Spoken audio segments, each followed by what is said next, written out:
The Mississippi State Lunatic Asylum opened in January 1855 on a 140-acre plot approximately 2 miles north of Jackson, Mississippi.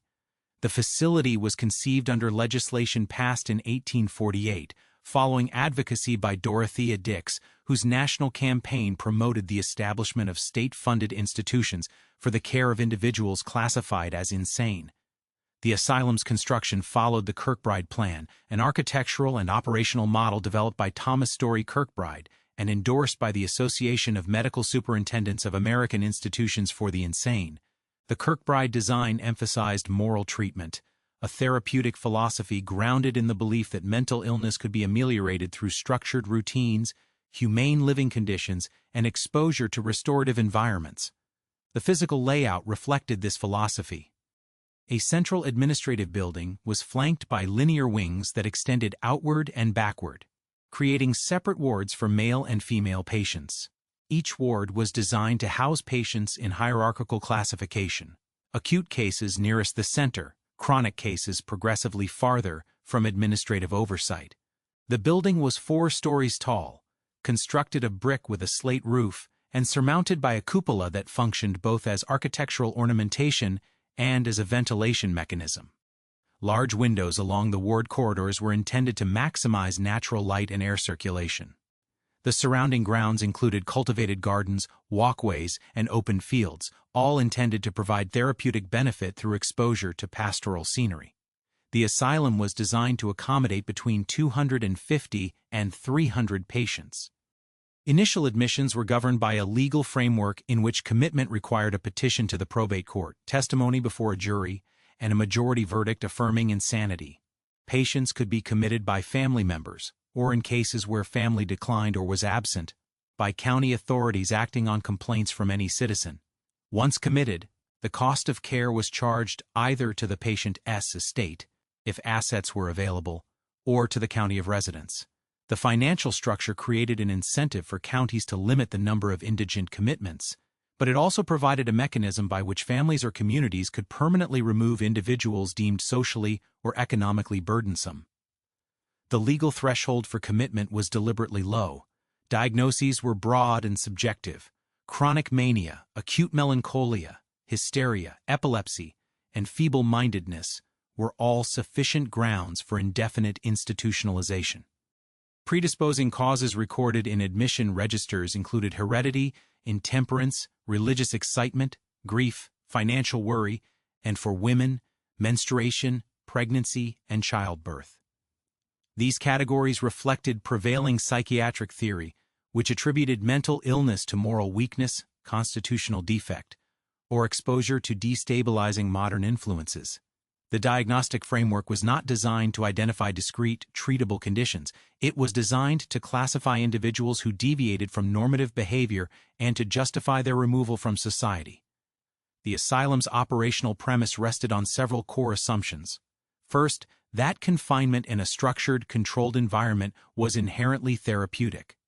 Patients were expected to benefit from regular schedules, adequate nutrition, manual labor, and removal from the chaotic or immoral environments believed to have precipitated their conditions. Second, that the majority of patients were incurable. The term chronic appeared frequently in asylum records and reflected a fatalistic understanding of mental illness as a permanent degenerative condition. Acute cases, defined as those whose symptoms appeared suddenly and without prior history, were considered potentially recoverable. Chronic cases, particularly those involving long-standing behavioral disturbances, intellectual disability, or severe physical debility, were expected to remain institutionalized for life. Third, that segregation by race and gender was medically and socially necessary. The asylum operated under Mississippi's racial caste system. White and black patients were housed in separate wards, attended by separate staff, and subjected to different standards of care. Gender segregation was similarly rigid, reflecting contemporary beliefs about the distinct nature of male and female insanity. The therapeutic model relied heavily on labor. Patients who were physically capable were assigned tasks on the asylum farm, in the laundry, kitchen, bakery, carpenter shop, or sewing room. Labor was framed as occupational therapy, a means of imposing structure and purpose on disordered minds. In practice, it functioned as unpaid institutional maintenance. The asylum operated as a largely self-sustaining enterprise. Patients grew vegetables, raised livestock, manufactured clothing and furniture, and performed the domestic and mechanical work required to keep the facility operational. The economic logic was straightforward. State appropriations were chronically insufficient. The institution depended on patient labor to bridge the gap between allocated funds and operational costs. Patients who could not work, either due to physical incapacity, severe cognitive impairment, or violent behavior, were confined to wards with minimal supervision and little therapeutic intervention. The assumption that labor was therapeutic masked a deeper structural contradiction. Patients who performed essential work were indispensable to the institution's functioning, yet their productivity did not translate into improved conditions or accelerated discharge. Length of stay was not determined by clinical improvement, but by legal and administrative inertia. Discharge required a formal petition, medical certification, and in many cases, proof of family willingness to resume custody. For indigent patients, particularly those committed by county authorities rather than family, the procedural obstacles to release were nearly insurmountable. Chronic patients became permanent residents by default. The asylum's design capacity of 250 to 300 patients was exceeded within the first decade of operation. By 1891, the population had reached 471. By 1907, it exceeded 1,100. By the time of the institution's relocation in 1935, more than 2,500 patients were confined within a facility originally designed for fewer than 300. Overcrowding fundamentally altered the conditions under which care was delivered. Wards designed for 40 patients housed 80 or more. Beds were placed in hallways, day rooms, and storage areas. Patients slept on floors. Ventilation systems designed for a smaller population proved inadequate. Infectious disease spread rapidly in crowded, poorly ventilated wards. Tuberculosis, dysentery, and pellagra became endemic. Mortality rates rose accordingly. Between 1855 and 1877, more than 1 in 5 admitted patients died within the institution. During the 1920s, tuberculosis and pellagra epidemics produced mortality spikes that superintendents attributed to overcrowding and inadequate funding, but did not characterize as preventable failures of care.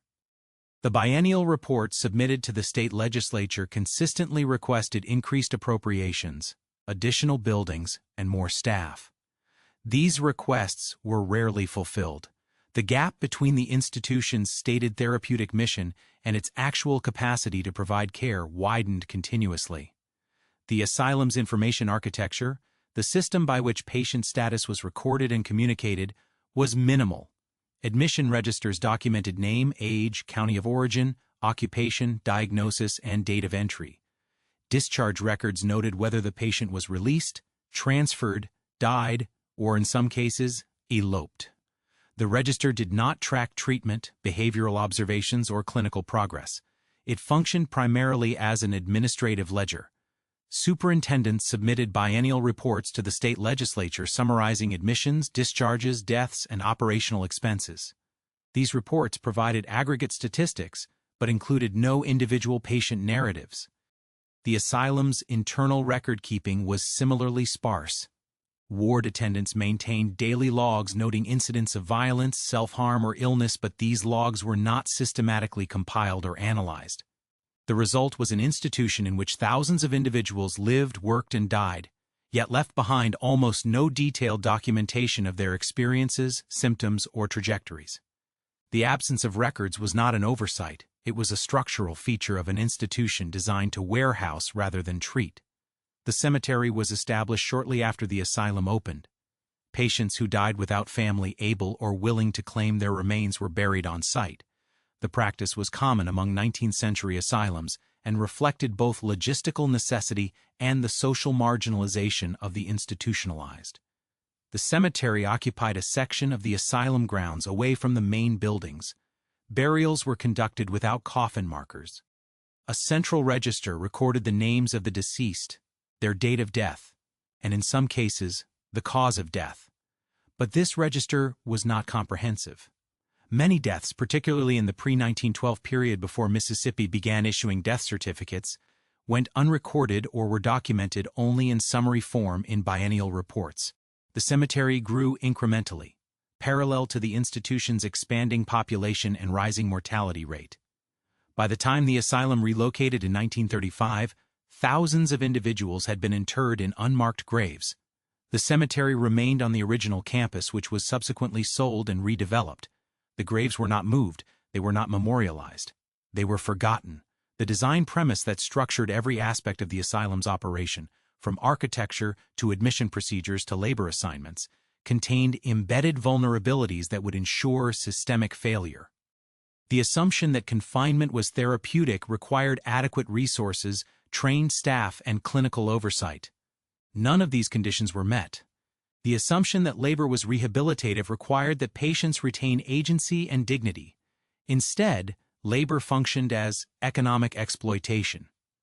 The assumption that segregation by race and gender was medically justified codified structural inequality that resulted in demonstrably worse outcomes for Black patients. The assumption that chronic patients were incurable created a self-fulfilling prophecy in which individuals labeled incurable received no treatment and were therefore never cured. The asylum operated as designed. It removed individuals from society, confined them in a controlled environment, extracted labor from their bodies, and buried them in unmarked graves when they died. The cemetery is not evidence of malfunction. It is evidence that the system performed exactly as its design assumptions dictated it would. The vulnerabilities embedded in the asylum's design did not operate in isolation. They were amplified by a series of latent conditions, organizational structures, and procedural norms that created predictable pathways toward failure. These conditions were present from the institution's earliest years, but their effects compounded as the patient population grew and resources failed to keep pace. The system did not degrade suddenly. It eroded incrementally through accumulation of small compromises, deferred maintenance, and normalization of substandard conditions. By the time external observers characterized the asylum as a site of systemic neglect, the institution had been operating under those conditions for decades. The first latent condition was the chronic insufficiency of state funding. Mississippi was among the poorest states in the nation throughout the asylum's operational period. State appropriations for public institutions were limited, and mental health care ranked low among competing priorities. The asylum's budget was determined biennially by the legislature, based on superintendent requests and fiscal constraints. Superintendents consistently requested funding increases to accommodate rising patient populations, construct additional buildings, hire more staff, and improve sanitation and medical care. These requests were rarely approved in full. The result was an institution that operated in a state of permanent resource scarcity. Per capita daily expenditures for patient care declined in real terms over the institution's history. In 1936, following the relocation to the new facility at Whitfield, the daily expenditure per patient was reported as 42 cents. By 1946, it had risen to 59 cents, still far below the minimum necessary to provide adequate nutrition, medical care, and staffing. Food budgets were particularly constrained. Patients subsisted on diets heavy in cornmeal, molasses, and cheap starches, with minimal protein or fresh vegetables. Nutritional deficiencies, particularly pellagra, a disease caused by niacin deficiency, became epidemic within the asylum population during the early 20th century. Pellagra presented with dermatitis, diarrhea, dementia, and, if untreated, death.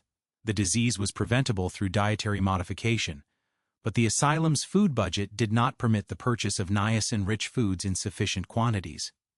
Superintendents acknowledged the dietary origin of pellagra in biennial reports, but framed it as an unavoidable consequence of funding limitations, rather than a preventable failure of care. The second latent condition was the inadequacy of staffing, both in number and training. The asylum employed attendants to supervise patients, perform custodial tasks, and enforce institutional rules. Attendants were not required to have medical training or psychiatric expertise. Many were hired based on physical strength and willingness to work for low wages. Salaries for attendants ranged from $60 to $75 per month during the 1940s, a rate insufficient to attract or retain qualified personnel. Turnover was high. Attendants who remained in the position for extended periods often did so because alternative employment was unavailable, not because they were suited to the work. The ratio of attendants to patients was chronically inadequate. During periods of peak overcrowding in the 1920s and 1930s, a single attendant might be responsible for supervising 60 or more patients on a ward. Under such conditions, individual patient observation and therapeutic intervention were functionally impossible. Attendants focused on maintaining order, preventing escapes, and responding to emergencies.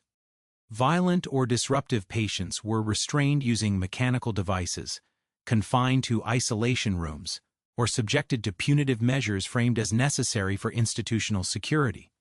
The use of restraints was justified as protecting patients from harming themselves or others, but, in practice, restraints functioned as a labor-saving device, a means of managing unruly patients without sufficient staffing to provide one-on-one supervision. The third latent condition was the segregation of facilities and unequal allocation of resources by race. Mississippi law mandated racial segregation in all public institutions. The asylum maintained separate wards for white and black patients, with separate staff, separate dining facilities, and separate recreational spaces. Segregation was presented as medically necessary, reflecting racist pseudoscientific beliefs that black and white patients required different forms of care. In practice, segregation ensured that black patients received systematically inferior treatment. Biennial reports from the 1920s explicitly acknowledged that wards housing black patients were overcrowded, poorly ventilated, inadequately heated, and located in the least desirable sections of the facility. The 1925 to 1927 biennial report noted that black patients were confined to wards that had been designed to house 60 individuals but contained double that number. The report attributed disproportionately high mortality rates among black patients to these conditions, but concluded that nothing could be done until the new facility at Whitfield was completed. The same report admitted that black patients were denied access to the asylum grounds and outdoor exercise because allowing them such access would require white patients to share the space, a scenario the superintendent deemed unacceptable. The superintendent wrote that black patients were denied the liberties and freedom, an outside exercise to which they are entitled, and which would greatly aid and hasten their recovery. The statement is remarkable for its explicit acknowledgement that institutional policy deliberately deprived black patients of therapeutic interventions available to white patients. The superintendent did not characterize this as unethical. He framed it as an unavoidable consequence of segregation. The fourth latent condition was the asylum's dependence on patient labor. The institution required patients to perform the work necessary to sustain its operations. Patients farmed, cooked, laundered, sewed, built furniture, maintained buildings, and cared for livestock. This labor was classified as occupational therapy and framed as beneficial to patients' mental health. The therapeutic justification obscured the economic reality. The asylum could not function without unpaid patient labor.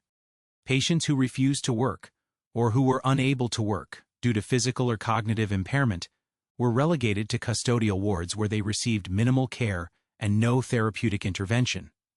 Patients who worked productively were essential to the institution, but were not rewarded with improved conditions, accelerated discharge, or any form of compensation. The system created a perverse incentive structure in which the asylum had a financial interest in retaining capable workers. Discharge required a formal process involving medical certification and family or county willingness to assume custody.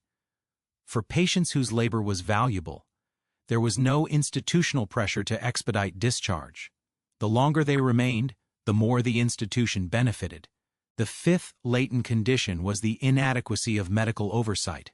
The asylum employed physicians, but their numbers were insufficient relative to the patient population. During the 1920s, a single physician might be responsible for overseeing several hundred patients. Ward rounds were cursory. Treatment options were limited. Sedatives, hydrotherapy, and mechanical restraints were the primary interventions. Newer treatments, such as insulin shock therapy and electroconvulsive therapy, were introduced in the 1930s but were applied without rigorous clinical protocols or informed consent procedures. Lobotomies, a a surgical procedure involving the severing of neural connections in the prefrontal cortex, were developed in the late 1930s and promoted as a treatment for severe treatment-resistant psychiatric conditions. There is no documentary evidence that lobotomies were performed at the Mississippi State Asylum prior to its relocation, but the procedure was widely adopted at other Southern institutions during the 1940s and 1950s. Medical experimentation was common in psychiatric asylums during this period, driven by a combination of therapeutic optimism and the perception that institutionalized patients were appropriate subjects for unproven interventions.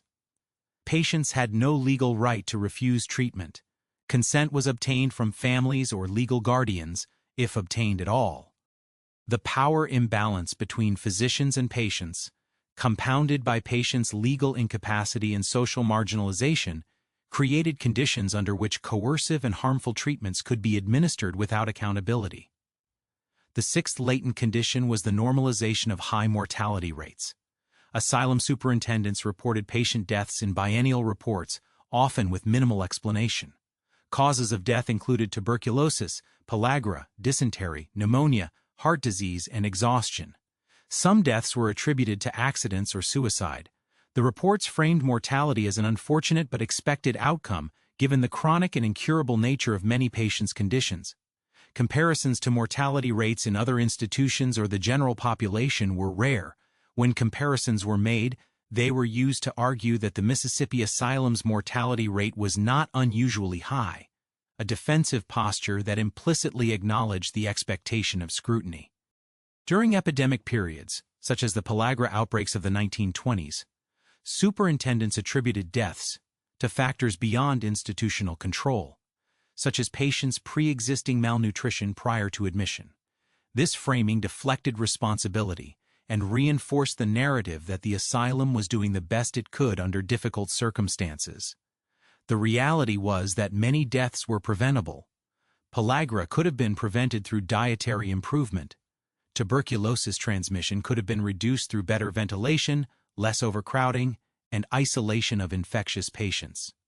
Dysentery and other gastrointestinal infections could have been minimized through improved sanitation and access to clean water. The institution possessed the knowledge necessary to prevent these deaths, but lacked the resources, and perhaps the will, to implement preventive measures. The seventh latent condition was the procedural structure governing discharge. Patients could not leave the asylum of their own volition. Discharge required either a formal petition demonstrating recovery, a transfer to another institution, or the intervention of family or county authorities willing to assume custody. For chronic patients, particularly those without family or financial resources, the procedural barriers to discharge were insurmountable.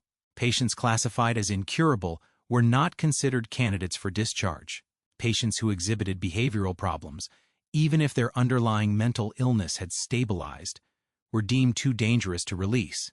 Patients who had been institutionalized for extended periods, particularly those who had lost contact with family or community ties, had nowhere to go even if discharge were approved. The result was an institutional population composed largely of individuals who had become permanent residents not because they required ongoing psychiatric treatment, but because the system provided no pathway out. The asylum functioned in effect as a warehouse for individuals society no longer wished to accommodate. The eighth latent condition was the absence of external oversight. The asylum operated under the authority of a board of trustees appointed by the governor. The board met periodically to review financial reports and approve major expenditures, but conducted no systematic evaluation of clinical practices, patient outcomes, or conditions of confinement. State inspections were infrequent and superficial. Media coverage was limited and typically favorable, emphasizing the asylum's role as a charitable institution serving the state's most vulnerable citizens. Investigative journalism exposing abuse or neglect was rare.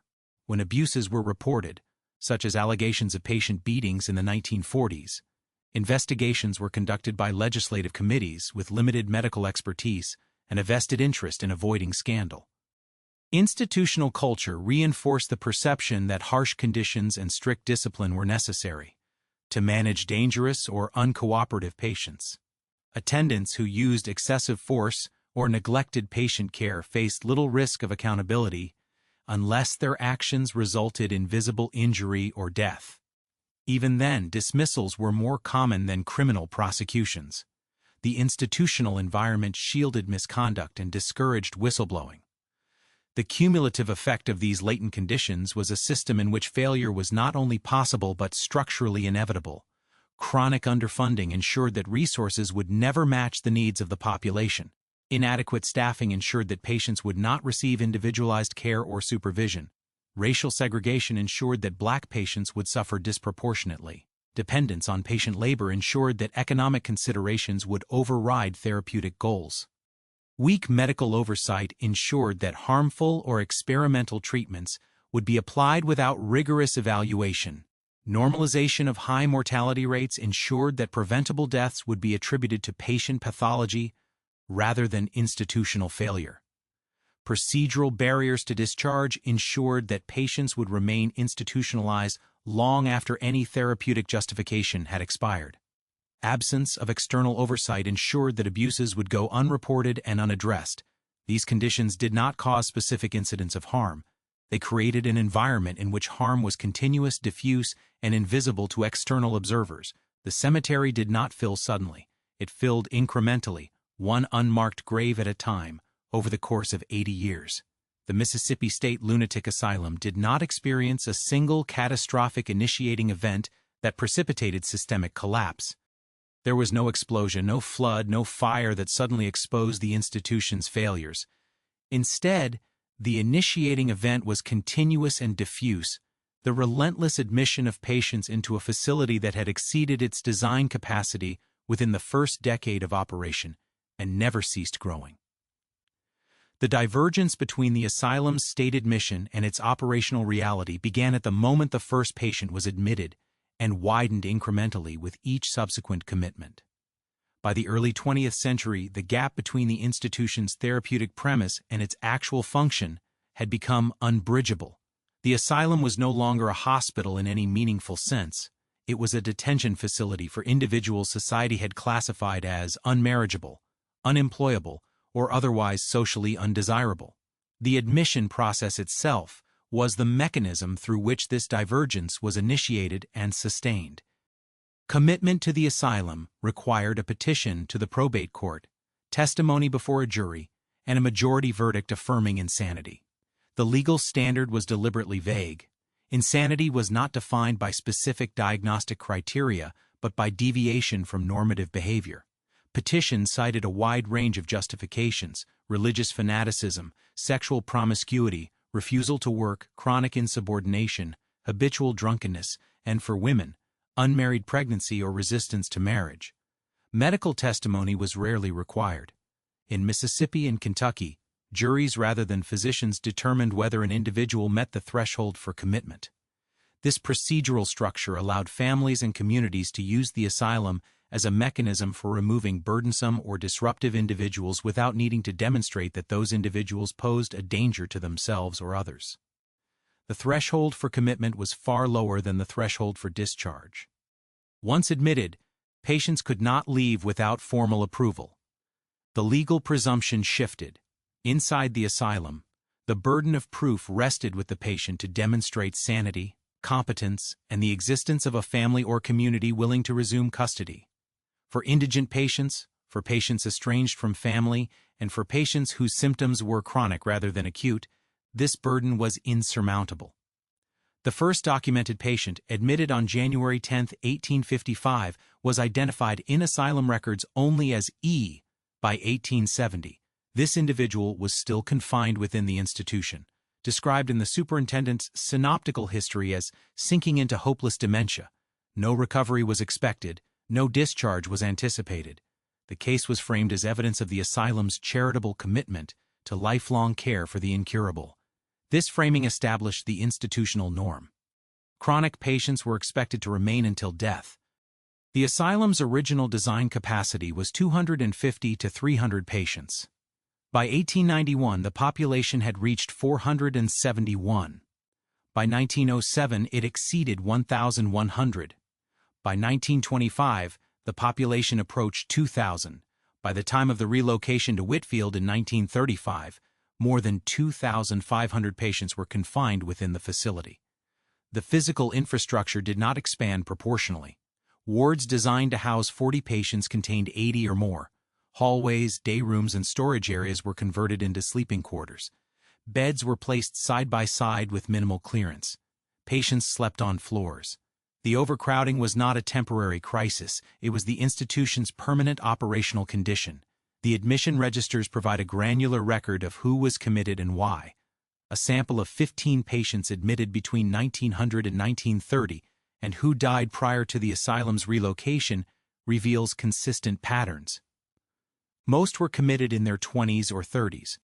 Most were diagnosed with chronic mania, acute mania, chronic melancholia, or dementia. Most were farmers or housewives. Predisposing causes included heredity, ill health, and unknown factors. Exciting causes included grief, menopause, childbirth, financial trouble, and religious excitement. Length of stay ranged from a few months to more than 20 years. Approximately 2/3 of sampled patients died within the institution. Causes of death included tuberculosis, pellagra, exhaustion, epilepsy, and diseases of the digestive or circulatory systems. The records are incomplete. Many entries lack dates of discharge, cause of death, or even confirmation of whether the patient was released or died. The cemetery database compiled by the Mississippi Department of Archives and History lists 4,380 deaths between 1912, when the state began issuing death certificates, and 1935. Prior to 1912, death records are fragmentary or non-existent. Estimates of total deaths during the asylum's 80-year history range from 7,000 to over 10,000. The true figure is unknowable. The records were not designed to preserve individual patient trajectories. They were designed to track administrative transactions, admission, discharge, death.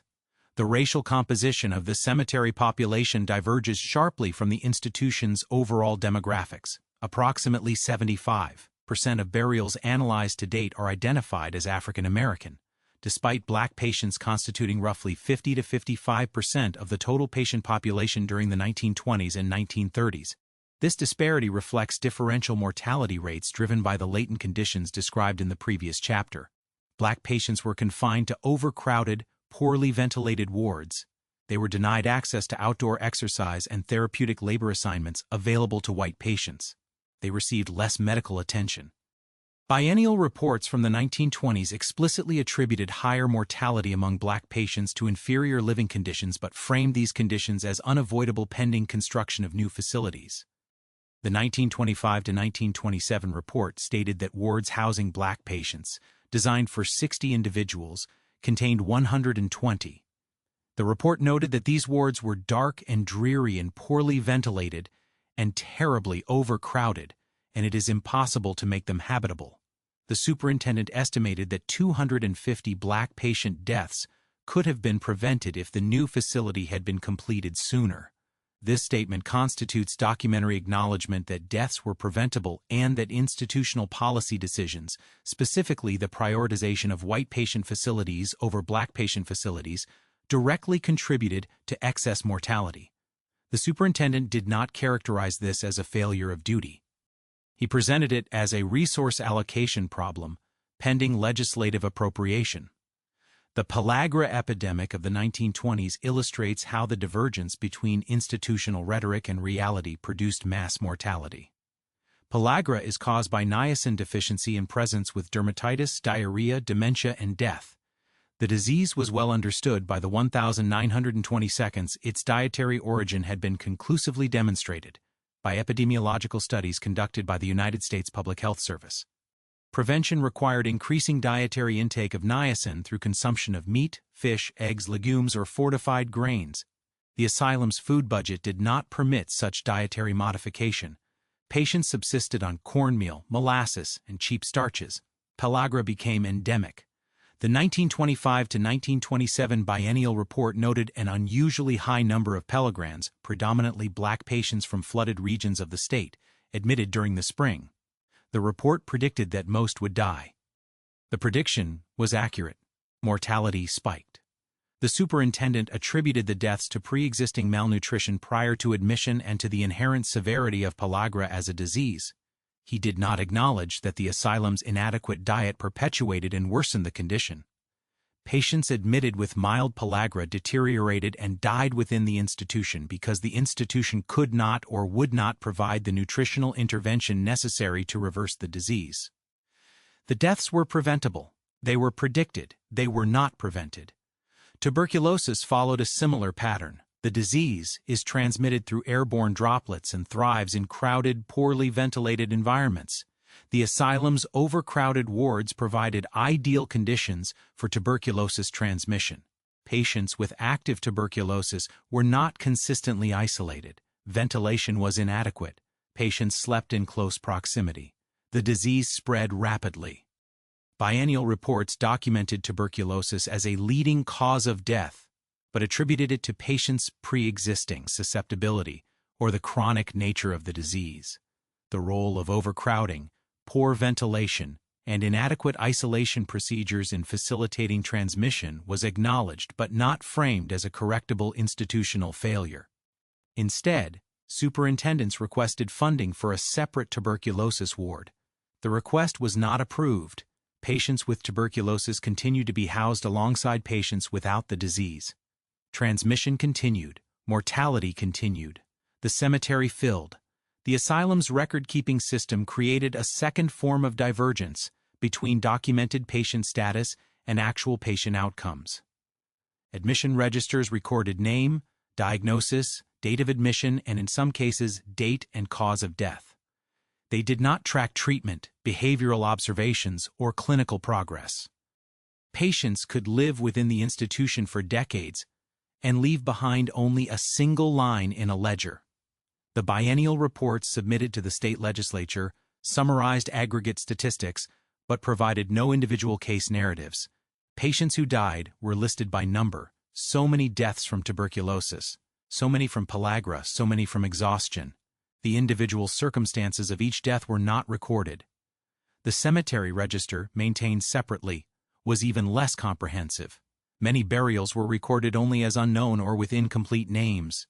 The cross-referencing of admission registers, death certificates, and cemetery records is incomplete and inconsistent. A patient might appear in the admission register, disappear from the death certificate database, and fail to appear in the cemetery register, leaving no clear indication of whether they were discharged, transferred, or buried in an unmarked grave. The archival gaps are not incidental. They are structural. The institution did not invest in systems for tracking individual patient trajectories because it did not conceive of patients as individuals with recoverable identities.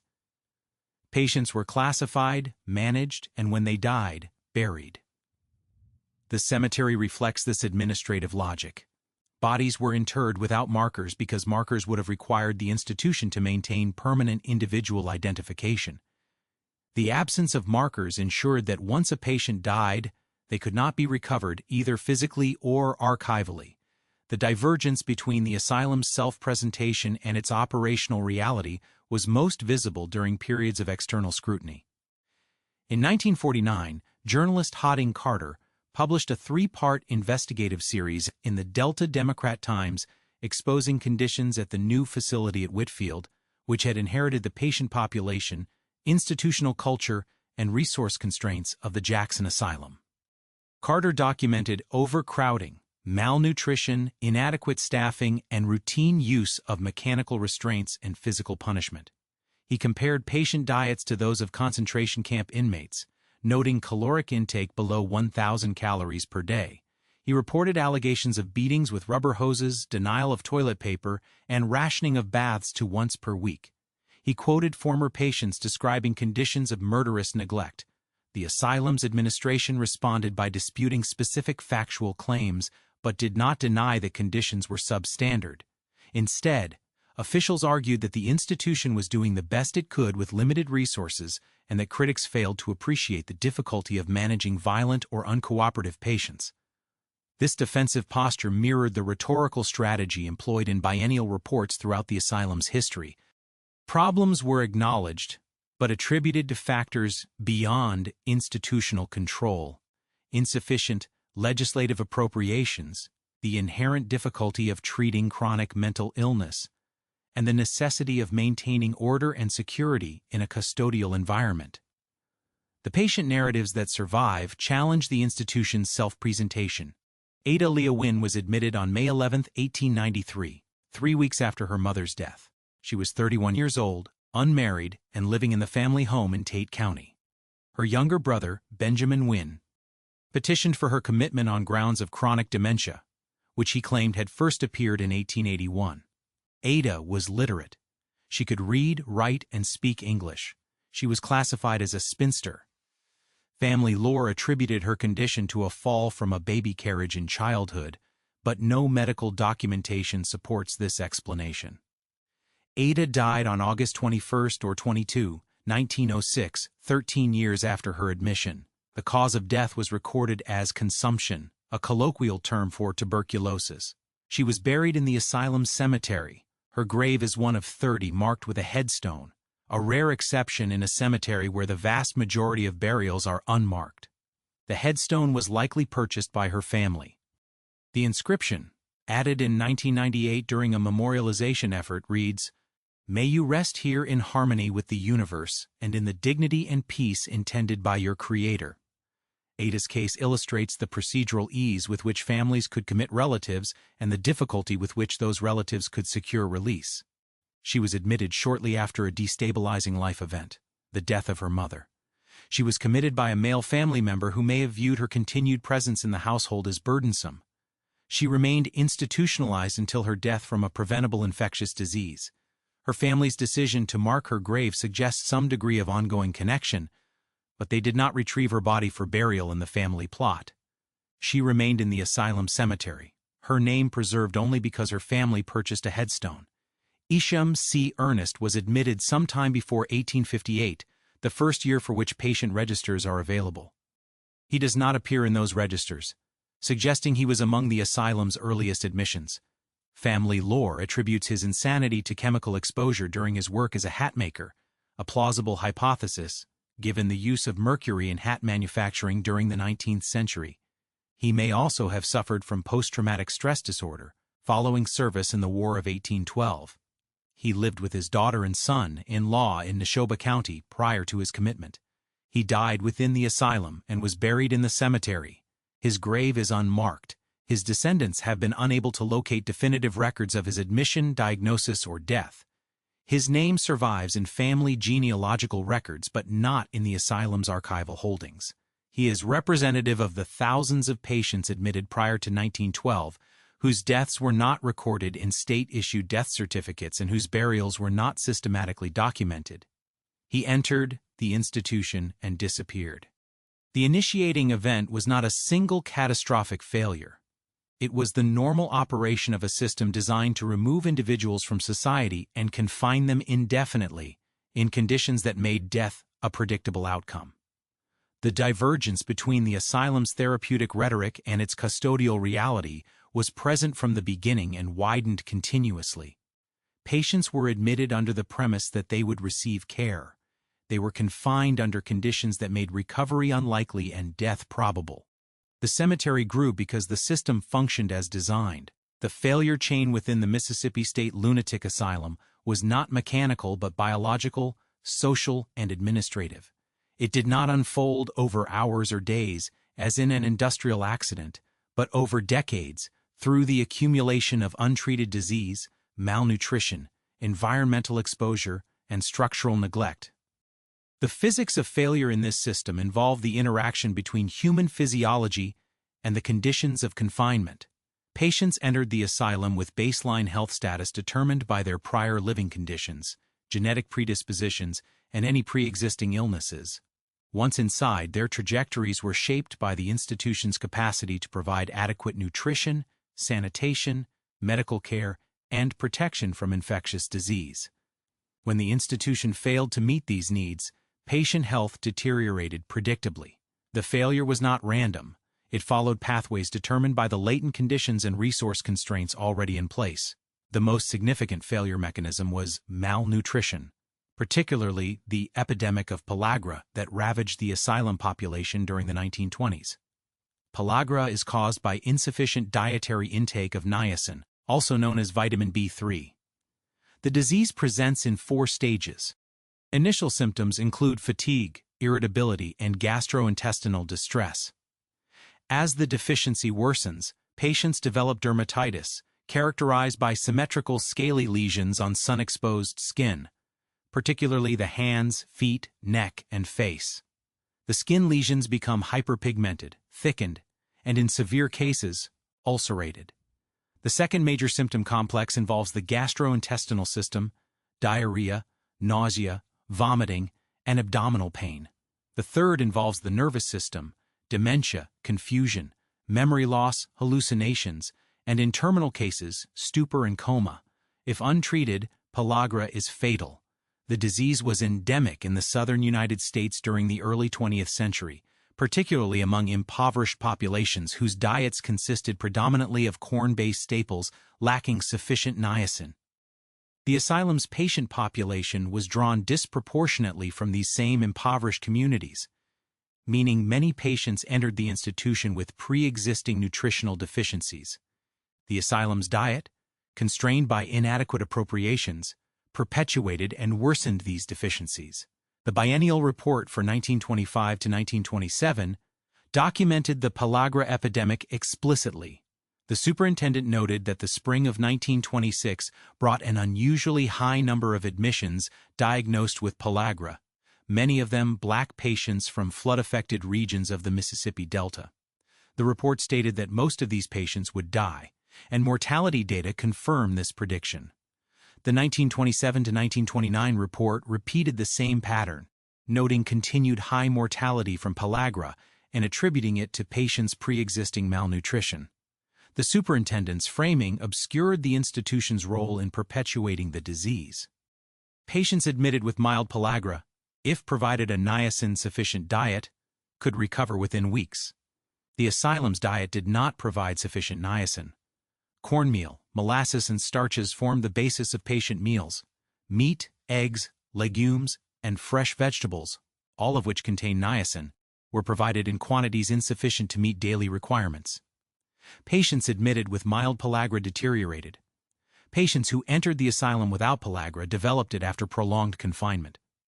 The disease became self-perpetuating. Pellagra-induced dementia mimicked or exacerbated psychiatric symptoms, leading to patients being classified as more severely impaired and less suitable for discharge.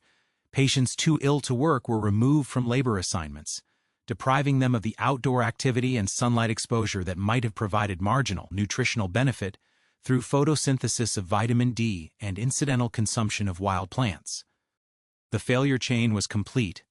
Malnutrition-induced disease, disease-induced behavioral deterioration justified continued confinement, confinement perpetuated malnutrition. Tuberculosis operated through a different but equally predictable mechanism. Mycobacterium tuberculosis is transmitted via airborne droplets expelled when an infected individual coughs, sneezes, or speaks. The bacteria can remain suspended in air for hours, particularly in enclosed, poorly ventilated spaces. Transmission risk increases with duration of exposure, proximity to an infectious source, and inadequacy of ventilation.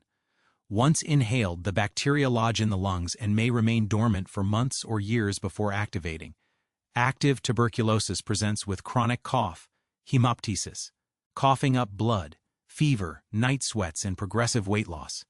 If untreated, the disease is often fatal, though some individuals mount an effective immune response and recover spontaneously. The asylum's physical environment was optimized for tuberculosis transmission. Wards designed for 40 patients housed 80 or more. Patients slept in beds placed side by side, often with less than 2 feet of separation. Windows were opened intermittently, depending on weather, but mechanical ventilation systems were inadequate or non-existent in older buildings. Patients with active tuberculosis were not consistently isolated. Biennial reports requested funding for a separate tuberculosis ward, but the request was denied or deferred repeatedly. Infectious patients remained in general population wards, ensuring continuous transmission.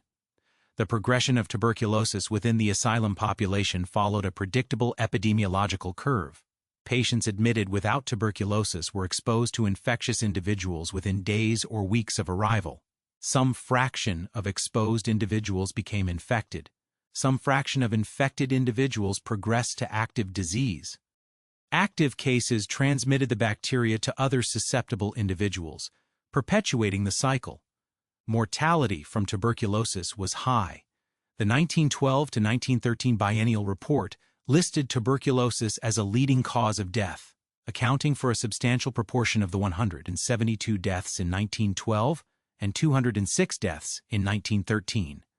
The cemetery database documents tuberculosis as the cause of death for numerous patients throughout the 1910s and 1920s. Ada Wynne's death in 1906 was attributed to consumption, the colloquial term for tuberculosis. She was admitted in 1893 and presumably did not have tuberculosis at the time of admission, given that the disease typically kills within 2 to 3 years if untreated. Her infection was almost certainly acquired within the institution. She lived with active tuberculosis for an unknown duration, likely exposing other patients in her ward before her death. The failure chain for tuberculosis involved 3 linked steps. Inadequate ventilation created conditions for transmission. Failure to isolate infectious cases ensured continuous exposure of susceptible individuals. An absence of effective medical treatment meant that infected patients progressed to terminal disease. The only intervention available prior to the development of antibiotics in the 1940s was rest, nutrition, fresh air, and sunlight, summarized under the term sanatorium care. The asylum's overcrowding, inadequate diet, and limited access to outdoor space precluded effective sanatorium care. Patients with tuberculosis deteriorated. The institution's response was not to improve conditions or isolate cases, but to attribute deaths to the inherent severity of the disease and the chronically debilitated state of the patient population. Dysentery and other gastrointestinal infections followed yet another pathway. These diseases are transmitted via the fecal-oral route, through contaminated water, food, or surfaces. The asylum's sanitation infrastructure was inadequate. The original facility, constructed in the 1850s, relied on wells for drinking water and outdoor privies for waste disposal. Indoor plumbing was added incrementally, but many wards lacked adequate toilet facilities well into the 20th century. Overcrowding worsened sanitation conditions. Patients shared limited bathroom facilities. Hand-washing infrastructure was minimal. Food preparation and dining areas were not consistently separated from patient sleeping quarters. Dysentery, characterized by bloody diarrhea, abdominal cramps, fever, and dehydration, spread rapidly under these conditions. The disease is particularly lethal in individuals who are already malnourished or immunocompromised. Patients weakened by pellagra or tuberculosis were highly susceptible. Mortality from dysentery spiked during summer months when warmer temperatures accelerated bacterial growth in contaminated food and water. The failure chain for dysentery involved inadequate sanitation infrastructure, overcrowding, malnutrition-induced immune compromise, and delayed or absent medical treatment. Patients with dysentery required rehydration, electrolyte replacement, and in severe cases, antibiotics. The asylum had limited capacity to provide these interventions. Patients who developed dysentery were isolated only if their symptoms were severe enough to disrupt ward routine. Mild or moderate cases remained in general population, spreading the infection. Deaths from dysentery were recorded in biennial reports, but attributed to the patient's underlying frailty rather than to the preventable transmission of infectious disease within the institution. The compounding effects of multiple simultaneous conditions illustrate the systemic nature of the failure. A patient admitted with mild psychiatric symptoms and baseline nutritional deficiency would be confined to an overcrowded ward, provided an inadequate diet, and exposed to tuberculosis and dysentery. Over months or years, the patient would develop pellagra, tuberculosis, or gastrointestinal infection, or some combination thereof. The psychiatric symptoms that justified initial commitment would worsen, either due to disease-induced cognitive impairment or as a psychological response to prolonged confinement under inhumane conditions. The patient would become progressively more debilitated, less capable of work, and less suitable for discharge. Eventually, the patient would die. The death would be attributed to tuberculosis, pellagra, or exhaustion. The role of malnutrition, overcrowding, inadequate sanitation, and lack of medical care in precipitating the death would not be acknowledged. The institution's own records provide evidence of this failure chain. The 15-patient sample drawn from admission registers and cross-referenced with the cemetery database reveals consistent patterns. Sarah Bird, a black woman born in 1873, was admitted in 1908 at age 35. She worked as a seamstress within the institution. She could not read or write. She remained confined for 28 years and died on July 15, 1936. Her name does not appear in the Asylum cemetery database, suggesting her burial was not systematically documented. Martha Tillman, a white woman born in 1867, was admitted at age 34 after her husband's death. She remained confined for 23 years and died at age 68 of a liver abscess. Her burial is documented in the cemetery database. Both women spent the majority of their adult lives within the institution. Both died of conditions that were either preventable or treatable. Neither was discharged. Leona Binote, a black woman born in 1887, was admitted in 1928 at age 41. She died 3 years later in 1931 of tuberculosis.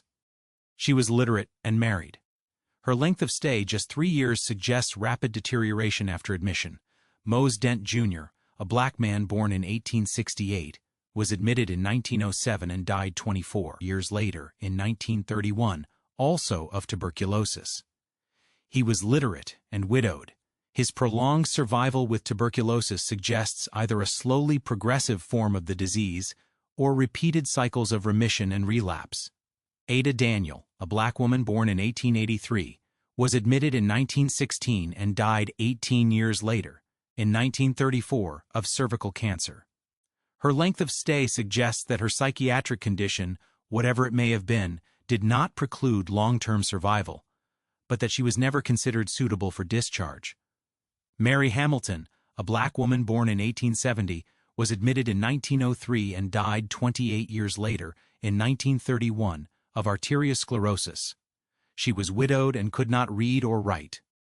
Her 3-decade confinement demonstrates the institution's function as a permanent repository for individuals with no family or financial resources. The racial disparity in mortality is stark and documented. Approximately 75% of analyzed burials are African American, despite black patients constituting 50 to 55% of the total asylum population during the 1920s and 1930s. This disparity cannot be explained by differences in baseline health status or disease susceptibility. It is directly attributable to the segregated, inferior conditions under which black patients were confined. The 1925 to 1927 biennial report explicitly acknowledged that black patients were housed in overcrowded, poorly ventilated wards, denied access to outdoor exercise, and subjected to higher mortality as a direct result. The superintendent's statement that 250 black patient deaths could have been prevented if new facilities had been constructed constitutes documentary evidence that the institution's administrators were aware of the causal relationship between living conditions and mortality, but chose not to implement corrective measures within their existing operational capacity. The failure was not one of knowledge, it was one of priority.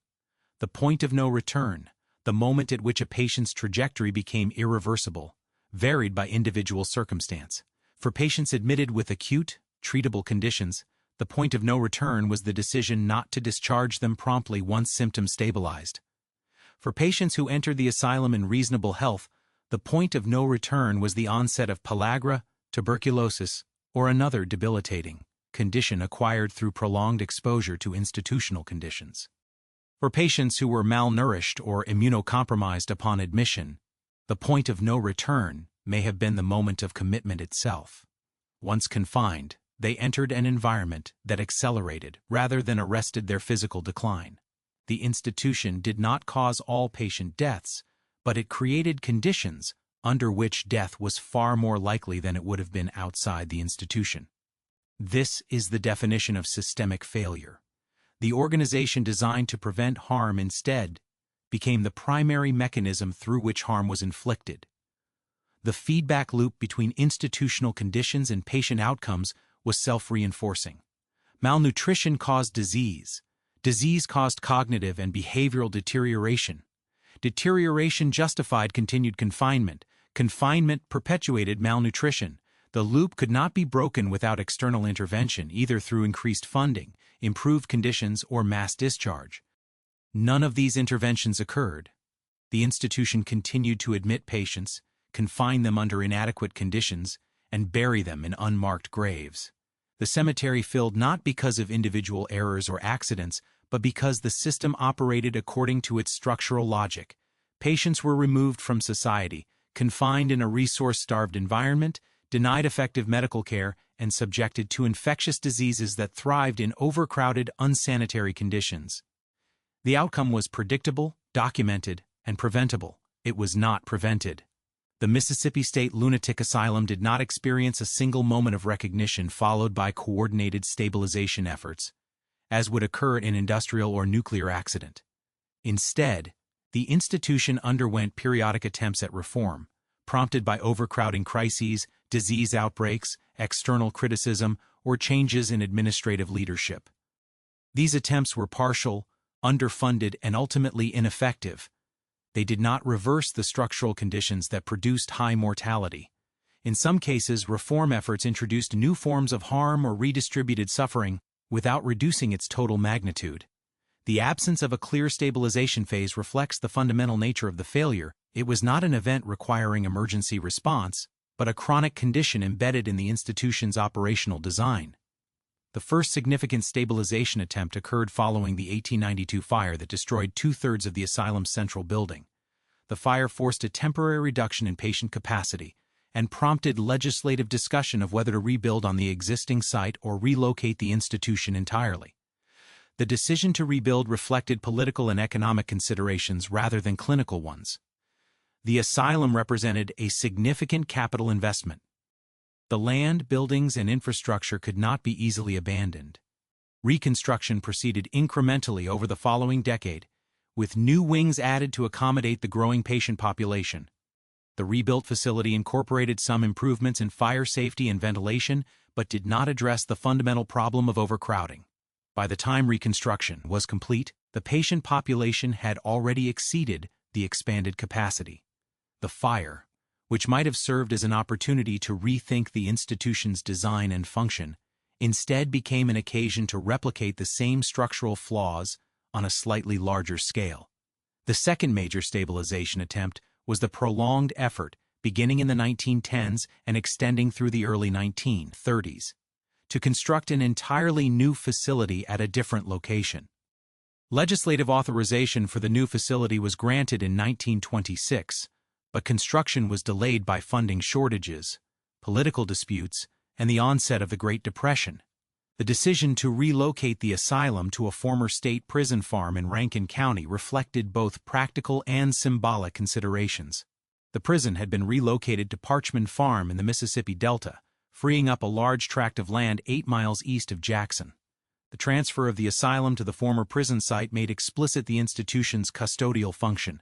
The new facility, eventually named Whitfield, was designed to accommodate 2,600 patients, more than double the original design capacity of the Jackson Asylum, but still insufficient for the actual patient population, which exceeded 2,500 by the time of the move in 1935. The architectural plan for Whitfield reflected evolving psychiatric theories that emphasized segregation by diagnosis and functional capacity. Separate buildings were designated for acute cases, chronic cases, violent cases, senile cases, and patients with tuberculosis. The physical separation was intended to improve management and reduce cross-contamination of disease, but it did not address the underlying resource constraints. The new facility opened with the same inadequate per capita funding, the same low staff-to-patient ratios, and the same dependence on patient labor that had characterized the Jackson Asylum. The relocation itself was a logistical undertaking of significant scale. Over the course of 9 days in March 1935, more than 2,500 patients were transported, by bus, from the Jackson facility to Whitfield.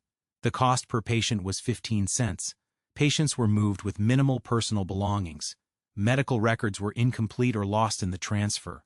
The move disrupted whatever fragile continuity of care existed within the old facility. patients who had been confined for decades were uprooted and transported to an unfamiliar environment. Some patients died during or shortly after the move, though precise mortality data for this period are not available.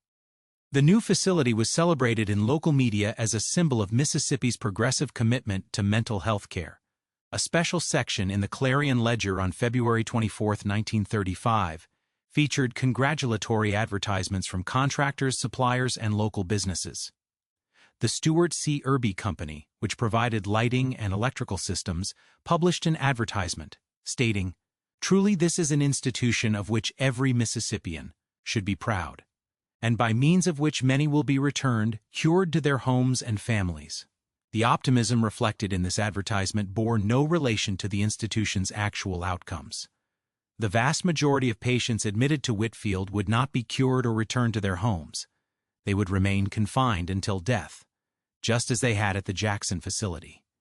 The third stabilization attempt involved efforts to address specific disease outbreaks, particularly tuberculosis and pellagra. In the case of tuberculosis, superintendents repeatedly requested funding for a separate tuberculosis ward, where infectious patients could be isolated.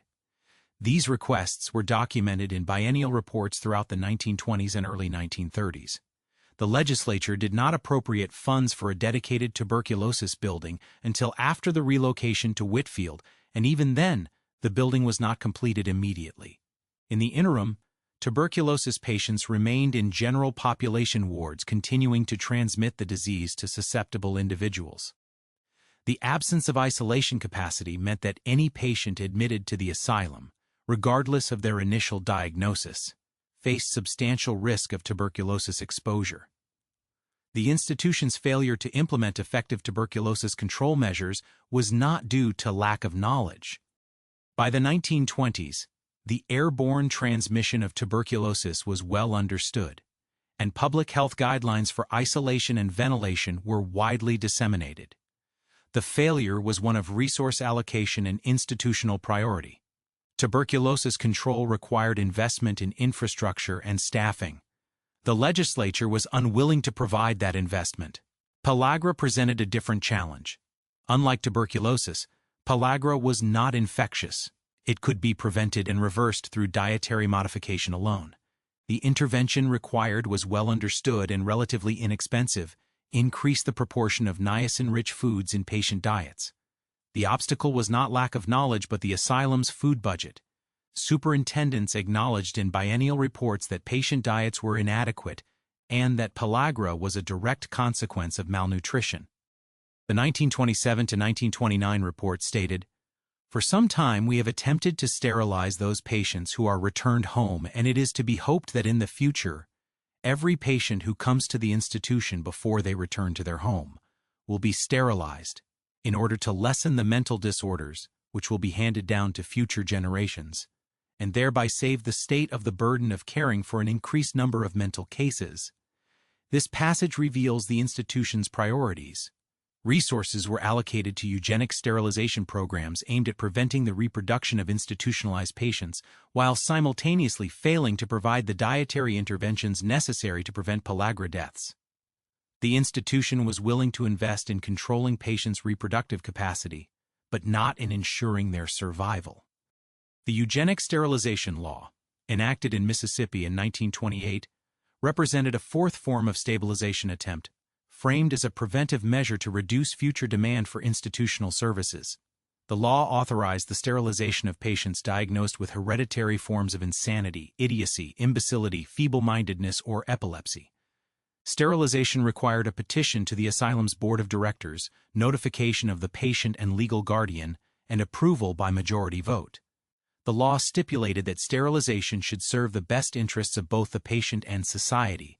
In practice, the procedure was applied coercively. Patients had no meaningful capacity to consent or refuse. Guardians, if they existed, were often family members who had initiated commitment in the first place and had an interest in ensuring the patient would not reproduce. The eugenic rationale was grounded in hereditarian theories of mental illness that assumed psychiatric conditions were biologically determined and would be transmitted to offspring. These theories were widely accepted within the psychiatric profession during the early 20th century, despite limited empirical evidence. The sterilization program operated parallel to the institution's failure to provide basic medical care. Patients were sterilized to prevent reproduction while dying of preventable diseases. The contradiction was not acknowledged. The implementation of new therapeutic interventions during the 1930s and 1940s introduced secondary crises. Insulin shock therapy, metrazole shock therapy, and electroconvulsive therapy were adopted rapidly, based on preliminary reports of efficacy from other institutions, without rigorous evaluation or standardized protocols. Insulin shock therapy involved injecting patients with large doses of insulin to induce hypoglycemic coma. The procedure was repeated daily for weeks or months. Patients experienced seizures, cardiovascular stress, and in some cases permanent neurological damage or death. Metrazole shock therapy, which used a chemical agent to induce seizures, carried similar risks. Electroconvulsive therapy, introduced in the late 1930s, involved passing electrical current through the patient's brain to induce a generalized seizure. The procedure was initially performed without anesthesia or muscle relaxants, resulting in bone fractures, spinal injuries, and cognitive impairment. These treatments were justified on the grounds that they produced short-term reductions in agitation, hallucinations, or depressive symptoms. Long-term outcomes were not systematically evaluated. Patients could not refuse treatment. Informed consent procedures did not exist. The treatments were applied based on physician judgment, institutional convenience, or as experiments to evaluate efficacy. The adoption of psychosurgery, specifically prefrontal lobotomy in the 1940s, represented the most extreme form of therapeutic intervention. Lobotomy involved severing the neural connections between the prefrontal cortex and other brain regions, either through surgical incision or by inserting a sharp instrument through the eye socket. The procedure was irreversible. It often produced profound personality changes, cognitive impairment, and loss of initiative. Proponents argued that lobotomy reduced violent or agitated behavior and made patients more manageable. Critics, even at the time, questioned whether rendering patients docile through brain damage constituted legitimate therapy. Documentary evidence regarding the use of lobotomy at the Mississippi State Hospital is limited. The museum curator at Whitfield, Donna Brown, stated in an interview that lobotomies were never performed at the Mississippi facility, but this claim is difficult to verify given the incomplete nature of medical records. Lobotomies were performed at other southern state hospitals during this period, and Mississippi's institution was not significantly different in its adoption of controversial treatments. Whether or not lobotomies were performed, the institution's willingness to adopt insulin shock, metrazole shock, and electroconvulsive therapy without rigorous safeguards demonstrates a pattern in which experimental or harmful interventions were applied to a captive population unable to resist. The post-relocation period at Whitfield saw continued overcrowding and deteriorating conditions. By 1950, the patient population had grown to 4,083, far exceeding the facility's design capacity of 2,600. The per capita allocation of space was 138 square feet per patient. Staffing remained inadequate. There were no psychiatric social workers, one untrained recreational therapist, and only 15 registered nurses for a population exceeding 4,000. By 1958, the patient population had reached 4,500. Weekend coverage consisted of one physician and one nurse for the entire facility. By 1971, the population had grown to 5,200, prompting renewed allegations of abuse and neglect. The investigative journalism of Harding Carter in 1949 to 1950 documented conditions at Whitfield that mirrored those of the Jackson Asylum: overcrowding, malnutrition, inadequate medical care, routine use of mechanical restraints, and physical punishment of patients. Carter's reporting prompted a legislative investigation, but the investigation resulted in minimal reforms. Abusive attendants were dismissed, but the underlying structural conditions that enabled abuse were not addressed. The introduction of antipsychotic medications in the 1950s, particularly chlorpromazine, represented the first pharmacological intervention with demonstrated efficacy in reducing psychotic symptoms. Antipsychotics allowed some patients to be discharged who would previously have been considered too symptomatic to live outside the institution. The medications also reduced the need for mechanical restraints and isolation. However, antipsychotics carried significant side effects, including sedation, extrapyramidal symptoms, and in long-term use, tardive dyskinesia, a movement disorder characterized by involuntary facial and limb movements. The medications were often administered in high doses without careful titration or monitoring. Patients were not informed of potential side effects. The introduction of antipsychotics did not fundamentally alter the custodial nature of the institution. It made patients easier to manage, but did not address the lack of therapeutic programming, the absence of discharge planning, or the continued dependence on prolonged institutionalization. The deinstitutionalization movement, which began in the 1960s and accelerated in the 1970s and 1980s, led to a gradual reduction in the patient population at Whitfield. The movement was driven by multiple factors: the availability of antipsychotic medications that allowed patients to be managed in community settings, growing awareness of the dehumanizing conditions within state hospitals, legal challenges asserting patients' rights to treatment in the least restrictive environment, and fiscal pressure to reduce the cost of institutional care. By the 1990s, the patient population at Whitfield had declined to fewer than 1,000. By the 2000s, it had declined further. As of 2018, the facility housed approximately 600 patients, most of whom were short-term admissions lasting weeks or months rather than years. The decline in population did not represent a triumph of therapeutic intervention. It represented a shift in the locus of neglect. Patients who would previously have been confined in state hospitals were instead homeless, incarcerated, or inadequately supported in community settings. The asylum ceased to function as a warehouse for the marginalized, not because the marginalized ceased to exist, but because society developed alternative mechanisms for managing them. The cemetery remained throughout these transitions. When the asylum relocated to Whitfield in 1935, the graves were not moved. The bodies remained on the original campus, which was sold and eventually became the site of the University of Mississippi Medical Center.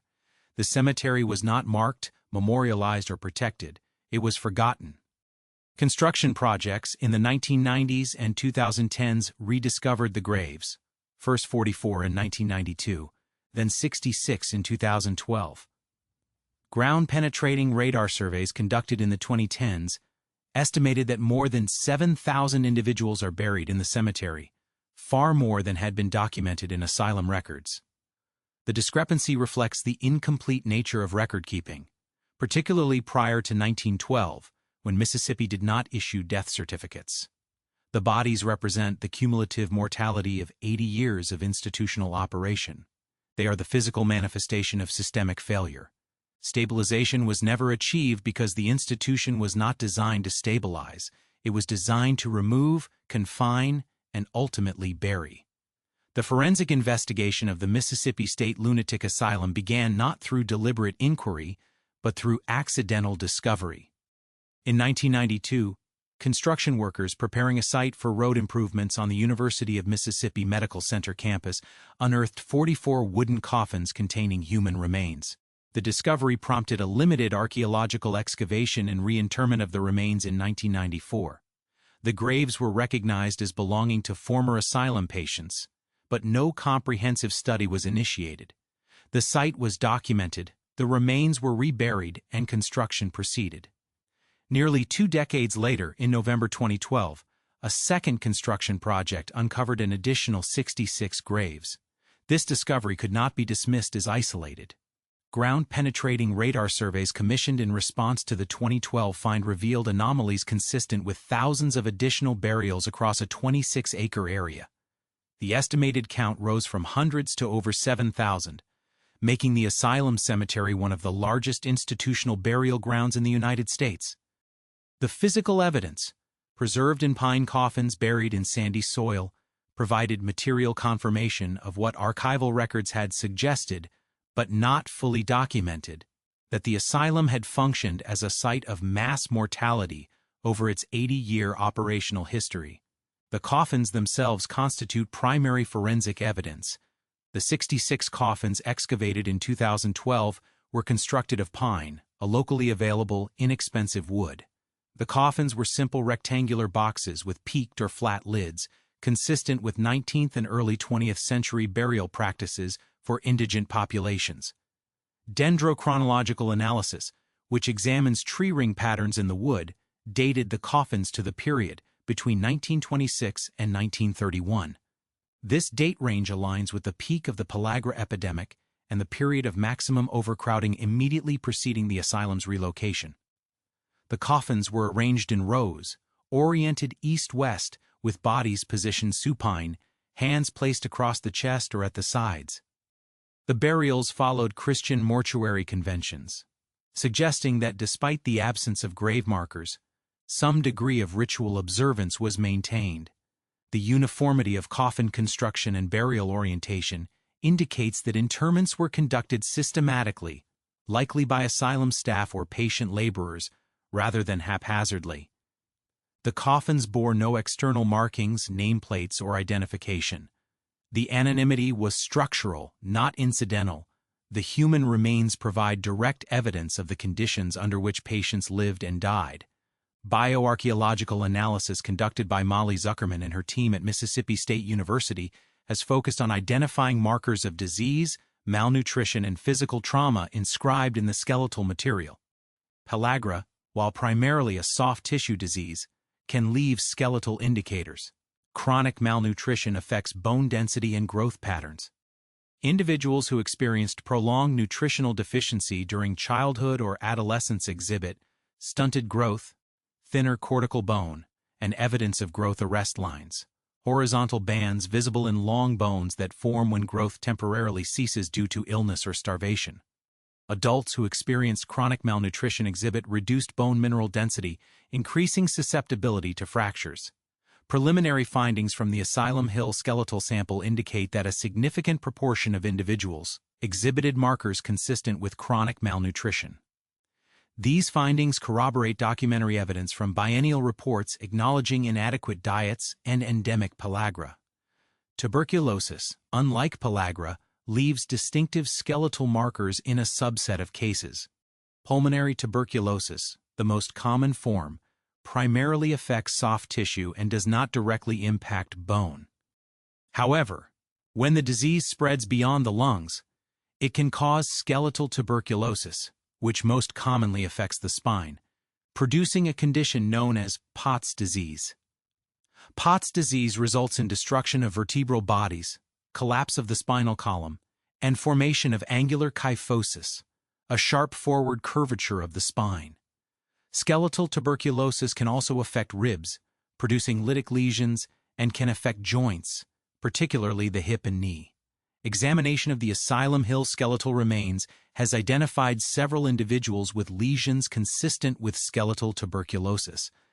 The presence of these lesions confirms that tuberculosis was not only a documented cause of death in asylum records but was sufficiently advanced in some individuals to produce bone pathology.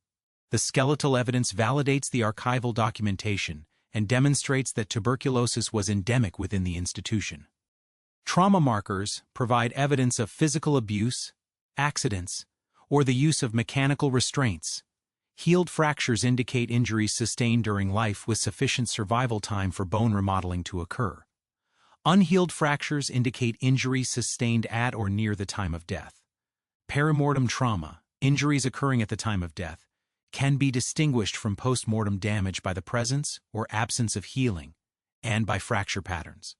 Analysis of the Asylum Hill remains has identified individuals with healed rib fractures, healed long bone fractures, and evidence of repetitive stress injuries consistent with prolonged manual labor. Rib fractures are common in individuals subjected to physical violence or in individuals who experience seizures without protective padding. The presence of multiple healed rib fractures in a single individual suggests repeated episodes of trauma. Long bone fractures in institutionalized populations may result from falls, altercations, or the application of physical restraints with excessive force. Repetitive stress injuries, such as osteoarthritis in weight-bearing joints or enthesopathies at muscle attachment sites, indicate prolonged physical labor under conditions that exceed normal biomechanical loading. The demographic composition of the cemetery population provides critical evidence of differential mortality. Preliminary analysis indicates that approximately 75% of the burials are African American, despite Black patients constituting roughly 50 to 55% of the asylum population during the 1920s and 1930s. This disparity cannot be attributed to differences in admission rates alone. It reflects differential mortality rates driven by the segregated, inferior conditions under which Black patients were confined. The skeletal evidence corroborates documentary evidence from biennial reports that explicitly acknowledged overcrowding, poor ventilation, and lack of outdoor access in wards housing Black patients. The 1925 to 1927 report statement that 250 Black patient deaths could have been prevented if facilities had been improved is validated by the physical evidence of disproportionate Black representation in the cemetery. The cemetery composition is not a neutral demographic fact. It is material evidence of structural racism resulting in excess mortality. The absence of grave markers is itself forensic evidence. Markers were not removed or destroyed, they were never installed. The decision not to mark graves reflects institutional priorities. Wooden or stone markers were standard in 19th and early 20th century cemeteries, even for indigent burials. The cost of markers was modest. The choice not to install them reflects a judgment that the individuals buried did not warrant permanent identification. The asylum maintained records of patient deaths, at least in aggregate form, suggesting that individual identities were known at the time of burial. The failure to transfer those identities to physical markers ensured that once buried, patients could not be recovered or memorialized by surviving family members. The unmarked cemetery functioned as an extension of the institutional erasure that had characterized patients' lives. They were removed from society, confined in an institution, rendered administratively invisible, and buried without names. The rediscovery of the cemetery in the 21st century has prompted ethical and legal questions regarding the disposition of the remains. The University of Mississippi Medical Center, which owns the land, initially framed the issue as a conflict between institutional expansion and historic preservation. The medical center requires additional space for clinical facilities, research buildings, and parking. The cemetery occupies 26 acres of developable land in a constrained urban campus. The initial response, reflected in internal documents and public statements from 2012 to 2017, was to seek legal authorization to exhume the remains, conduct limited study, and re-enter them in a reduced footprint, freeing the majority of the land for development. Mississippi law, as codified in 1973, granted the medical center authority to disinter remains from what the statute termed a potter's field, defined as land abandoned for more than a year. The law required only that the medical center publish notice of intent to disinter in a local newspaper for 3 consecutive weeks. This procedural requirement, designed for small-scale cemetery relocations, was inadequate for a burial ground containing thousands of individuals whose descendants had never been systematically notified of the cemetery's existence. In 2017, the estimated body count rose above 7,000, attracting national media attention. Reporting by Jerry Mitchell in the Clarion Ledger, followed by coverage in the New York Times, CNN, and other outlets, reframed the issue from a local land use question to a national story about institutional abuse, racial injustice, and the ethics of handling human remains from marginalized populations. The media attention prompted the formation of the Asylum Hill Research Consortium, a multidisciplinary group of archaeologists, bioarchaeologists, historians, ethicists, legal scholars, and descendant community representatives. The consortium's stated objectives are to determine the ethical and legal framework for managing the remains, to maximize the scientific and educational value of the site, and to memorialize the individuals buried there. The consortium has met twice, in May 2017 and March 2018, and has yet to reach consensus on key questions: whether the remains should be exhumed, whether exhumation constitutes desecration or preservation, whether descendants have a right to veto exhumation, and whether the medical center's institutional need for land justifies disturbance of the graves. Ralph Didlake, director of the Center for Bioethics and Medical Humanities at the University of Mississippi Medical Center, has articulated the institution's position. The medical center acknowledges moral responsibility for the cemetery and commits to respectful management of the remains. The institution proposes a phased approach, Hire a dedicated bioarchaeologist for the project. Conduct systematic exhumation of approximately 4,000 graves. Perform bioarchaeological analysis to document health conditions and causes of death. Construct a permanent research and memorial facility to house the remains, and create a public educational program to ensure the patient's stories are not forgotten. The estimated cost of full excavation is $2.1 million, at approximately $4,500 per burial. The medical center plans to fund initial exhumation through state appropriations and seek private donations for the research facility. The Mississippi legislature passed Senate Bill 2895 in the 2018 session, revising the legal framework to require more extensive consultation with descendant communities and to provide explicit authorization for the medical center to proceed with exhumation under defined conditions. The bill represents a legislative acknowledgement that the 1973 statute was inadequate for a burial ground of this scale and historical significance. Descendant community responses have been mixed. Some descendants, such as Karen Clark, great-great-great-granddaughter of Isham Ernest, and Hazel McCarty, great-niece of Ada Wynne, support exhumation and scientific study. They view the project as an opportunity to recover stories that were systematically erased and to memorialize individuals who died in obscurity. Other descendants and advocacy groups have expressed concern that exhumation, even if conducted with respectful intent, constitutes a second violation. The patients did not consent to institutionalization, did not consent to the conditions under which they were confined, and did not consent to burial in an unmarked grave. Exhuming them for scientific study, regardless of the knowledge gained, imposes another non-consensual use of their bodies. This ethical position holds that the most respectful course of action is to leave the remains undisturbed, to protect the cemetery as a memorial site, and to expand the medical center in a different direction. The tension between these positions reflects broader debates in bioarchaeology and museum studies regarding the treatment of human remains from historically oppressed populations. The forensic lessons emerging from the Asylum Hill case extend beyond the specific circumstances of the Mississippi State Lunatic Asylum. The cemetery is material evidence of how institutions designed to provide care can become engines of harm when structural conditions. Chronic underfunding, overcrowding, racial segregation, dependence on captive labor, weak oversight create predictable pathways toward failure.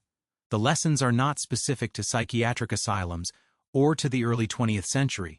They apply to any closed institution managing vulnerable populations: prisons, nursing homes, immigration detention centers, residential schools for indigenous children. The mechanisms are consistent.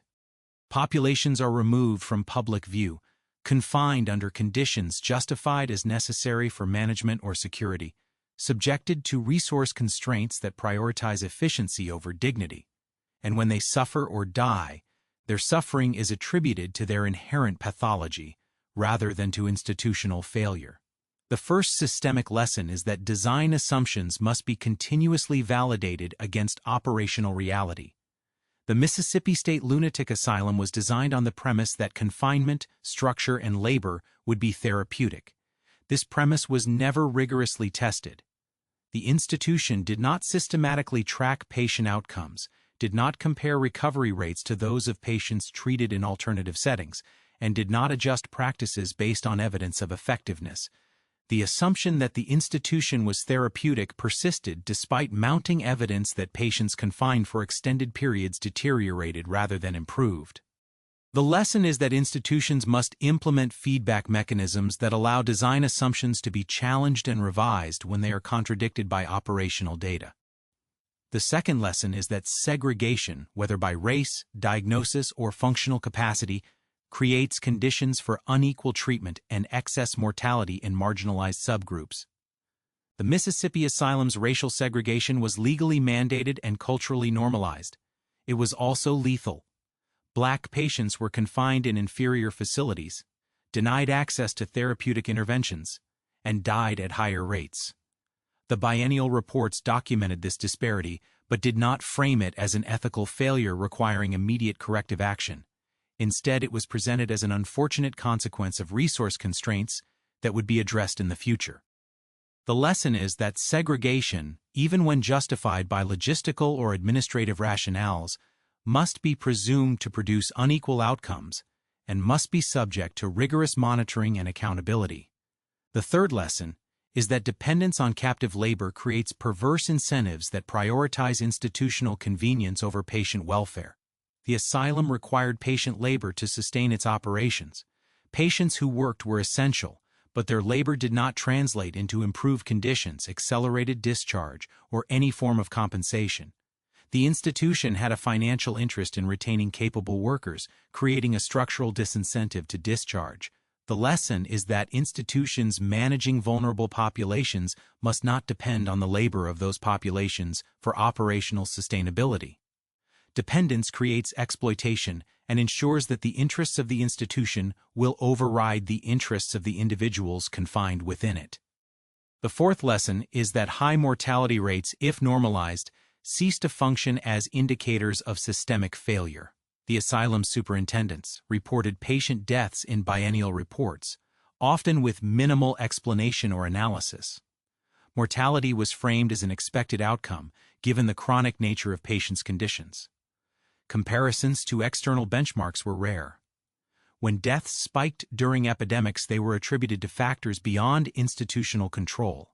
The normalization of mortality eliminated internal pressure to investigate root causes or implement preventive measures. The lesson is that institutions must establish clear mortality benchmarks, investigate deviations from those benchmarks, and treat preventable deaths as failures requiring corrective action rather than as inevitable consequences of patient pathology.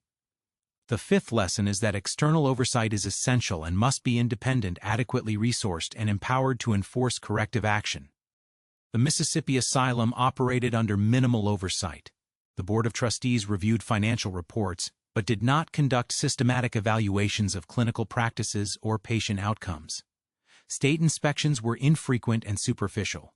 Media coverage was limited and typically favorable.